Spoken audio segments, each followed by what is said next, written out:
شفت فيديو في منتهى الجمال من كام يوم للفنانة هنا الزاهد، بتقول النهاردة 5 يناير عيد ميلادي هتم 29 سنة، وانا السنة دي قررت اني مش هعمل عيد ميلاد ومش عايزة اي هدايا.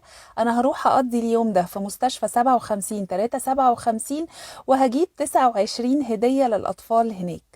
الفيديو بصراحة في منتهى الجمال وفيديو فعلا مؤثر، ويبان فيه المشاعر الصادقة اللي طالعة من هنا وهي بتلعب مع الأطفال.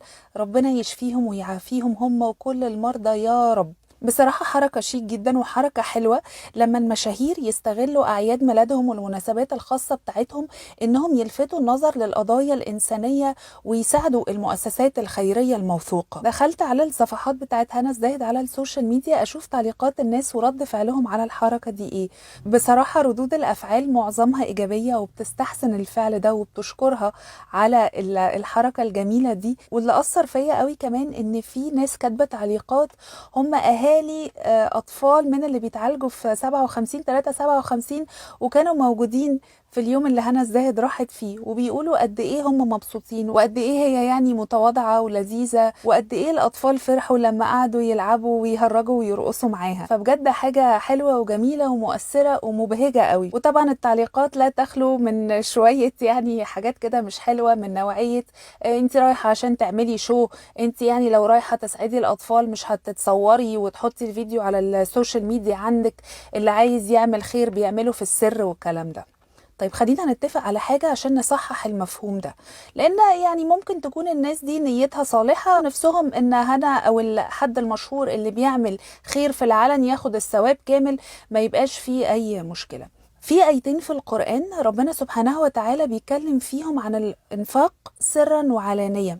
أول آية سورة البقرة الآية 274: الذين ينفقون أموالهم بالليل والنهار سرا وعلانية فلهم أجرهم عند ربهم ولا خوف عليهم ولا هم يحزنون. الآية التانية ربنا سبحانه وتعالى بيؤمرنا ان احنا ننفق سرا وعلانية في سورة إبراهيم الآية 31: قل لعبادي الذين آمنوا يقيموا الصلاة وينفقوا مما رزقناهم سرا وعلانية.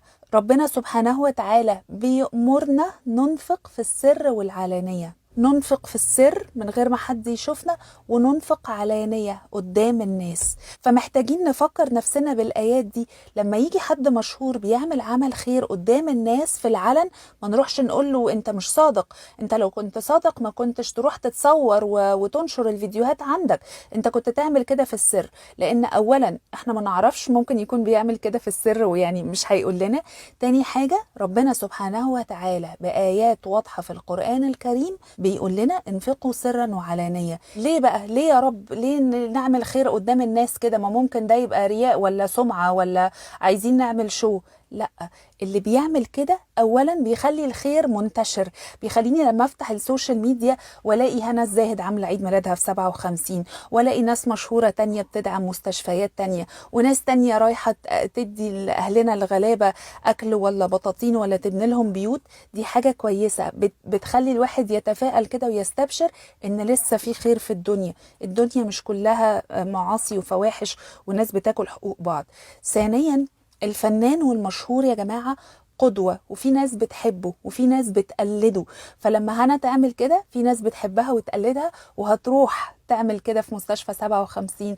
ما يبقى عندها هدية تروح توديها هناك، اما يبقى معاها فلوس تروح تتبرع بيها المستشفى 57 او لأي مؤسسة خيرية كبيرة موثوقة. فدي حاجة كويسة. يعني احنا بالعكس ده احنا نطلب من المشاهير لو سمحتوا اعملوا خير في العلن وصوروه نزلوه على السوشيال ميديا علشان ناس كتير تقلدكم وتعمل زيكم. فعايزة اقول لهنا الزاهد كل سنة وانتي طيبة وعقبال 100 سنة تقضيهم في خير وصحة وسعادة. وشكرا بجد انك عملتي كده، واتمنى ان مشاهير وفنانين كتير يقلدوكي ويعملوا كده كمان في اعياد ميلادهم والمناسبات بتاعتهم. سلام عليكم.